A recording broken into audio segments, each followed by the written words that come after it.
नमस्कार दोस्तों, आज हम एक ऐसे इम्पोर्टेंट टॉपिक पर बात करने वाले हैं जो हर एक स्टूडेंट की चाहत होती है कि वो क्लास 10th में 90% प्लस मार्क्स लेकर आए। लेकिन ये मार्क्स आएंगे कैसे, वो मैं आपको बताऊंगा। इस वीडियो में मैं आपको कुछ इम्पोर्टेंट टिप्स और स्ट्रेटजीज के बारे में बताऊंगा, जिससे अगर आप फॉलो करते हैं तो कम से कम समय में आपकी बेहतर तैयारी हो सकती है। तो बने रहिए इस वीडियो में। आइए शुरू करते हैं। पहला है स्टडी शेड्यूल। आपको क्या करना है, आपको एक सिंपल सा डायरी बनाना है जिसमें आपको पढ़ने से एक रात पहले लिख लेना है कि आपको क्या क्या पढ़ना है। जिससे मुझे कल पढ़ना है तो मैं एक रात पहले लिख लूँगा कि मुझे ये सब्जेक्ट का ये टॉपिक पढ़ना है। इससे क्या होता है, जब हम पढ़ने बैठेंगे तो हमारा माइंड क्लियर रहेगा कि हमें ये टॉपिक आज फिनिश करना है। आप सुबह पढ़ सकते हैं या फिर आप देर रात तक पढ़ सकते हैं, ये तो आप पे डिपेंड करता है। ये तो बात थी डेली शेड्यूल की। अगर आप चाहें तो वीकली शेड्यूल भी बना सकते हैं। इसमें आपको सब्जेक्ट वाइज टाइम टेबल बनाना है और फिर हर सब्जेक्ट के लिए समय और दिन फिक्स करना है। वीकली शेड्यूल बना के आपको अपने प्रोग्रेस पर नज़र रखनी है कि डे बाय डे आपने कितना प्रोग्रेस किया। और हफ्ते के अंत में आपको रिवीजन का भी टाइम निकालना है। जैसे मैंने हफ्ते में 6 दिन पढ़ाई की तो मुझे एक दिन रिवीजन के लिए निकालना ही निकालना है। वो आपके लिए संडे सैटरडे आपके अकॉर्डिंग कोई भी दिन हो सकता है। इससे आपने मंथली कितना सिलेबस कवर किया आपको ये भी आइडिया लग जाएगा। लेकिन आप डेली शेड्यूल ही बनाएं, वो आपके लिए ज़्यादा इफेक्टिव रहेगा। डिफिकल्ट सब्जेक्ट को शुरुआत में रखिए जब आपका ध्यान सबसे तेज होता है, जैसे कि मैथ और साइंस। और पढ़ने के बीच बीच में आपको छोटे छोटे ब्रेक्स भी लेने हैं जिससे आपका ध्यान बना रहे। छोटे ब्रेक्स लेने का भी एक तरीका होता है। जैसे आपने 1 घंटे पढ़ाई की तो आपको कम से कम 5 या 10 मिनट का ब्रेक लेना है, जिससे आपका ध्यान दोबारा ताज़ा हो सके। दूसरा है स्टडी मटेरियल। डिफिकल्ट टॉपिक्स और स्पेसिफिक कॉन्सेप्ट को समझने के लिए आप रेफरेंस बुक का यूज़ कर सकते हैं, जो कि काफ़ी अच्छा है। कुछ बुक्स हैं जो मैं आपको सजेस्ट करना चाहूँगा। जैसे साइंस के लिए एस चांद की बुक काफ़ी अच्छी बुक है, कॉन्सेप्ट काफ़ी क्लियर होते हैं उससे।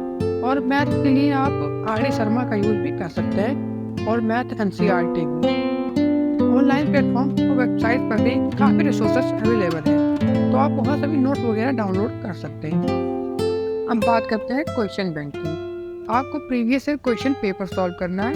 ये काफ़ी ज़्यादा इंपॉर्टेंट है। कभी कभी तो सेम क्वेश्चन बोर्ड्स में रिपीट हो जाते हैं। आपको पिछले 5 से 6 सालों के क्वेश्चन पेपर लेना है और उनमें जो जो टॉपिक रिपीट हुए हैं उनका शॉर्ट नोट बना लेना है।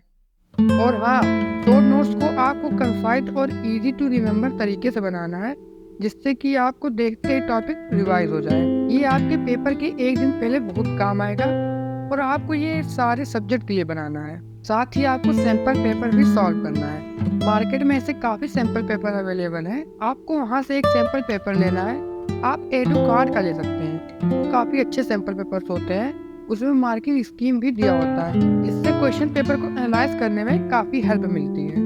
सैंपल पेपर सॉल्व करने से आपको एग्जाम का डिफिकल्टी लेवल और उसका फॉर्मेट का भी आइडिया लग जाएगा। सब्जेक्ट वाइज फोकस, अब इस पर बात करते हैं। आपको सारे सब्जेक्ट पर इक्वल ध्यान देना है। ये नहीं कि आप मैथ साइंस और SST पर ही अपना सारा फोकस रखें। इंग्लिश और हिंदी पर भी आपको ध्यान देना है, क्योंकि परसेंटेज में ये सारे सब्जेक्ट्स काउंट होते हैं। मैंने भी पूरे साल मैथ साइंस और SST पर ही ज़्यादा ध्यान दिया। लास्ट में मेरे इन सब्जेक्ट में तो अच्छे मार्क्स आए, लेकिन इंग्लिश में ही मार्क्स कम हो गए मेरे। अब जैसे मैथ है, इसे तो आपको रेगुलर पढ़ना पड़ेगा, क्योंकि मैथ तो प्रैक्टिस करने से ही आता है। आपको NCERT के सारे फॉर्मूलाज और थ्योरम्स रटे होने चाहिए। थ्योरम्स तो डायरेक्टली एग्जाम में आ जाते हैं, तो आपको इनके बारे में पता होना चाहिए। साइंस को पढ़ने के लिए आपको कॉन्सेप्ट पता होना चाहिए। तो आप NCERT टेक्स्ट बुक पढ़ के आप किसी रेफरेंस बुक को रीड करते हैं तो आपका कॉन्सेप्ट आसानी से क्लियर हो जाएगा।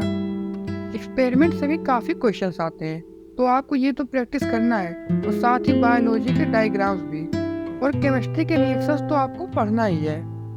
इंग्लिश में आपको डेली रीडिंग और राइटिंग प्रैक्टिस करना है। इंग्लिश में आपको ग्रामर में दिक्कत आ सकती है, इसीलिए ग्रामर के जितने भी रूल्स हैं, जैसे टेंसेस और मोडाल्स, इन्हें अच्छे से देख लेना है। और लिटरेचर में आपको जितने भी स्टोरीज हैं उनकी 1 पेज की समरी तैयार करनी है, जिससे आप एग्जाम के एक दिन पहले पढ़ सकें। सोशल साइंस, इसमें 4 सब्जेक्ट होते हैं: history, geography, civics and economics. History में आपको इवेंट्स और इम्पोर्टेंट डेट याद रखनी है। और यूट्यूब पे ऐसे काफ़ी टीचर्स हैं जिन्होंने सोशल साइंस के सारे सब्जेक्ट को अच्छे से पढ़ाया है। मैं आपको एक चैनल सजेस्ट करना चाहूँगा, भाई की पढ़ाई। मैंने अपनी तैयारी वहीं से की थी और नोट्स भी मैंने वहीं से बनाए थे, तो आप चाहे तो उस चैनल पे जा सकते हैं। अब बात करते हैं हिंदी की। तो हिंदी में तो कोई दिक्कत आनी नहीं चाहिए। इसमें कुछ कहानियाँ और कविताएं हैं जिसे अगर आप अच्छे से देख लेते हैं और हिंदी व्याकरण के कुछ रूल्स जिसे आप प्रैक्टिस करते हैं तो इसमें अच्छे मार्क्स तो आएंगे ही आएंगे। तो अब बात आती है कि प्रैक्टिस और रिवीजन कैसे करें। तो आप जो हर सब्जेक्ट के शॉर्ट नोट्स बनाएंगे, आपको उन्हें ही रिवाइज करना है मल्टीपल टाइम्स। कई टॉपिक ऐसे होते हैं जिन्हें बार बार पढ़ना पड़ता है, तो इसको याद करने के लिए एक टेक्निक है। वो टॉपिक आपको अपने दोस्त या किसी फैमिली मेम्बर को पढ़ाना या समझाना है, जिससे आपकी अंडरस्टैंडिंग और रिटेंशन दोनों इम्प्रूव हो सके। प्रैक्टिस के लिए आपको प्रीवियस ईयर क्वेश्चन पेपर और सैम्पल पेपर सॉल्व करना है, और जो स्कूल में टेस्ट और एग्ज़ाम होंगे उनसे भी आपकी अच्छी प्रैक्टिस हो जाएगी। तो ये थे कुछ इंपॉर्टेंट टिप्स और तरीके, जिसे अगर आप फॉलो करते हैं तो आपके 90% प्लस मार्क्स जरूर आ सकते हैं। सबसे इम्पॉर्टेंट है रेगुलर पढ़ाई और मल्टीपल रिवीजन। विश्वास करें अपने आप पर और अपने लक्ष्य को पाने के लिए मेहनत करें, आपको सफलता ज़रूर मिलेगी। तो दोस्तों, अगर आपको ये वीडियो पसंद आया तो लाइक करें और हमारे चैनल को सब्सक्राइब करें। ऐसे इन्फॉर्मेटिव वीडियोस देखने के लिए बने रहें हमारे साथ। और हाँ, आपको बिल्कुल स्ट्रेस नहीं लेना है और अपने हेल्थ का भी ध्यान रखना है। All the best for your exam.